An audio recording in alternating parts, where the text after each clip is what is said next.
Tun Dr. Mahathir Mohamad. Dunia Islam menganggap beliau wira sebaris Recep Tayyip Erdogan. Dunia Barat pula, khususnya Amerika dan Zionis, menganggap beliau seorang anti-Semitism atau anti-Yahudi.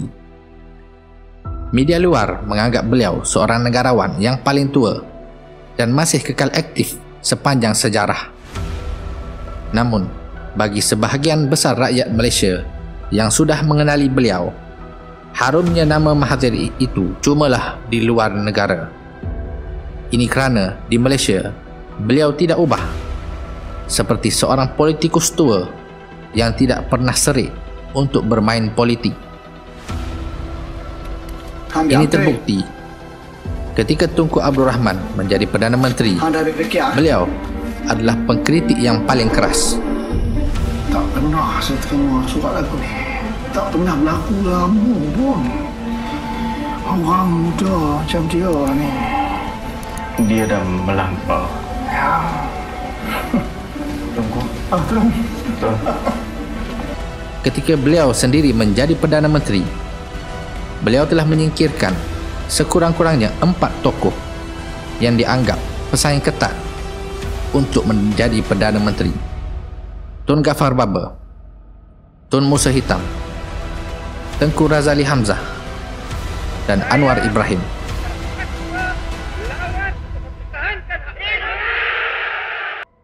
Setelah menyerahkan kuasa kepada Abdullah Ahmad Badawi, siapa sangka selang beberapa lama Pak Lah pun beliau singkirkan sehingga Mahathir merajuk keluar UMNO. Lalu beliau mengangkat Najib Razak bersama Muhyiddin Yassin.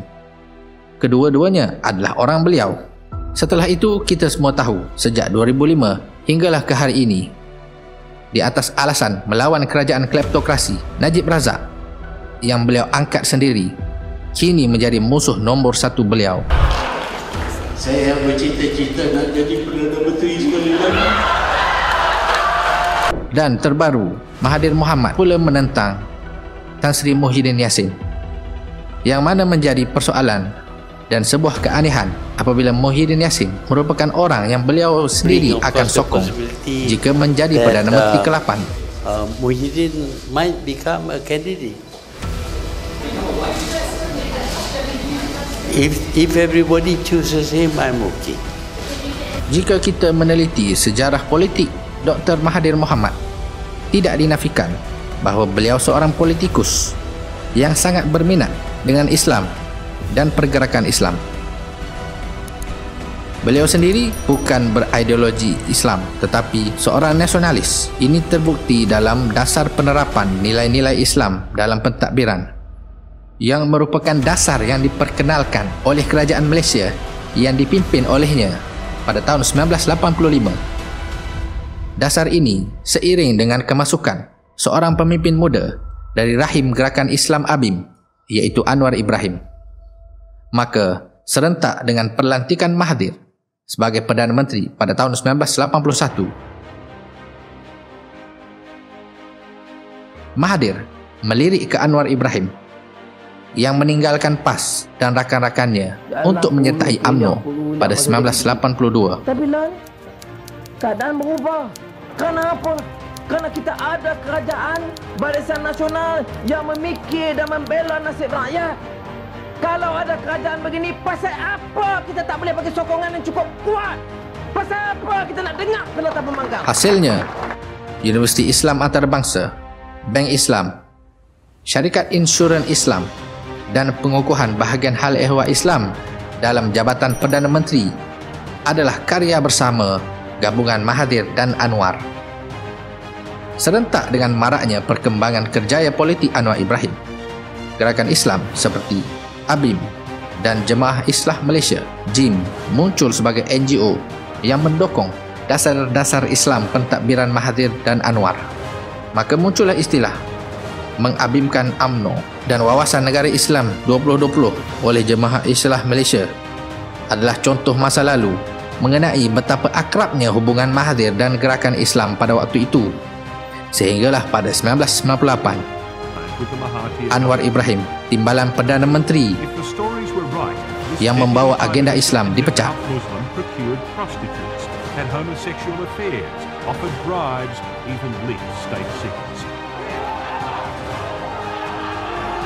Ini bagaimana waktu Dara Anwar ditangkap.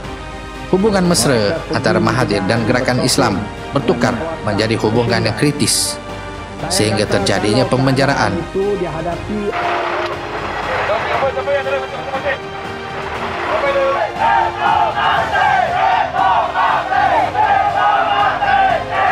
Menjelang pilihan raya umum ke-14 2018 yang lalu, sekali lagi Mahathir dan partinya PPBM merangkul hebat beberapa nama tokoh dari rahim gerakan Islam, antaranya Mazli Malik, tokoh NGO Islam dan aktivis masyarakat madani.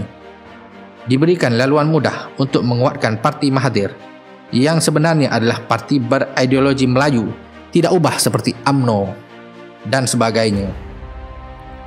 Pendakian politik Mazli dalam kerjaya politik praktis semakin cepat tatkala dilantik menjadi Menteri Pendidikan pertama setelah kerajaan baru menggantikan Barisan Nasional yang telah memerintah selama 60 tahun. Sehinggalah menjelang akhir 2020, Mazli Malik diminta oleh Mahathir sendiri untuk berundur atas sebab-sebab yang sudah kami bahaskan pada video-video sebelum ini. Dengan ini, memulangkan semula jawatan saya sebagai Menteri Pendidikan Malaysia. Kini muncul sebuah parti baru Mahathir, Pejuang Tanah Air, Pejuang. Bukan hanya tanpa akar umbi yang kuat, malah parti ini sebenarnya belum pun lulus pendaftaran di Jabatan Pendaftaran Negara ROS. Ditambah dengan berkembangnya akar umbi parti bersatu, iaitu parti kepada Perdana Menteri Muhyiddin Yassin. Apa yang sebenarnya ingin dikejar oleh Mahathir ini?